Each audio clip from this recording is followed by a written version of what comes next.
2024 के लोकसभा चुनाव से पहले कांग्रेस के कुनबे में आई दरार और ज्यादा गहरी होती जा रही है। कांग्रेस के कई सियासी योद्धा भगवा रंग में रंग जाने को बेताब हैं। 5 सीटों पर होने वाली सियासी समर से पहले कांग्रेस के दल बदलुओं ने पार्टी की कमर तोड़ कर रख दी है। देवभूमि में कांग्रेस के कई दिग्गजों का कमल के प्रति प्रेम दिख चुका है, तो अब इस फहरिस्त में एक और नाम जुड़ चुका है। ये नाम है पूर्व कैबिनेट मंत्री दिनेश अग्रवाल, जिन्होंने कांग्रेस का साथ ठुकराते हुए सैकड़ों समर्थकों के साथ भाजपा का दामन थाम लिया है।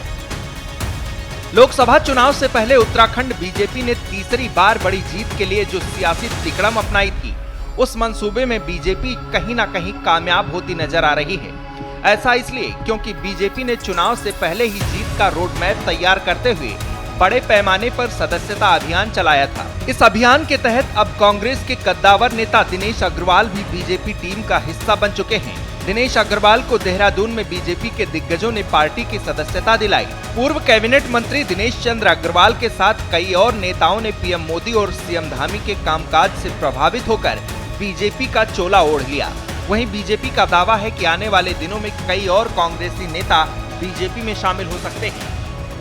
हो रही है, धीरे धीरे आपको बताते रहेंगे कितने आ रहे हैं, क्योंकि हमारे पास लिस्ट तो बहुत बड़ी है, लेकिन हमारी जो हम लोग पूरी सूची को, जो हमारे केंद्रीय मंत्री हैं और अनुराग ठाकुर जी, वो पूरी सूची पर जांच करते हैं और किसी को कोई मुकदमा ना हो, किसी को कोई पकड़ हो तो चीजें रुक जाती है, बाकी लोगों को लेती हैं। कांग्रेस का साथ छोड़कर बीजेपी का हाथ थामने वाले पूर्व मंत्री दिनेश अग्रवाल की बात करें तो दिनेश अग्रवाल उस वक्त से कांग्रेस पार्टी का हिस्सा रहे हैं जब यूपी और उत्तराखंड एक हुआ करता था।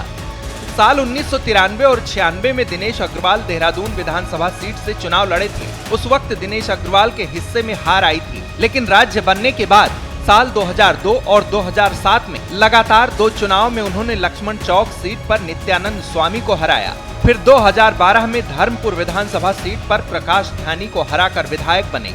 2017 के चुनाव में दिनेश अग्रवाल को बीजेपी के विनोद चमोली के हाथों हार मिली। साल 2018 में दिनेश अग्रवाल नगर निगम के मेयर पद के लिए चुनाव मैदान में उतरे, लेकिन उसमें भी वो हार गए, जिसके बाद दिनेश अग्रवाल बिना किसी खास जिम्मेदारी के साथ पार्टी से जुड़े रहे।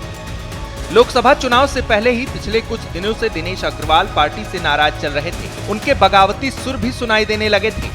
हालांकि कहा जा रहा है कि कांग्रेस के कई दिग्गज नेताओं ने उन्हें मनाने की कोशिश की, लेकिन बात नहीं बन पाई और अब दिनेश अग्रवाल बीजेपी के हो गए हैं। कांग्रेस पार्टी ने पूर्व मंत्री दिनेश अग्रवाल, पूर्व पार्षद राजेश परमार और मामचंद को पार्टी विरोधी गतिविधियों के चलते पार्टी की प्राथमिक सदस्यता से 6 साल के लिए निष्कासित कर दिया है। हालांकि अब दिनेश अग्रवाल अपने समर्थकों के साथ बीजेपी के हो चुके हैं। वहीं इससे पहले कांग्रेस के विधायक से लेकर पूर्व विधायक तक कई बड़े नेता बीजेपी का हिस्सा बन चुके हैं।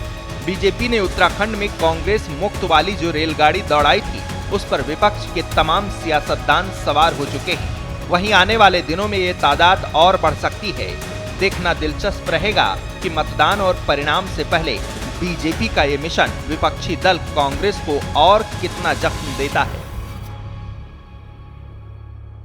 श्रेष्ठ उत्तराखंड पर खबरों से जुड़े रहने के लिए चैनल को सब्सक्राइब करें, बेल आइकन दबाएं और देखते रहें श्रेष्ठ उत्तराखंड।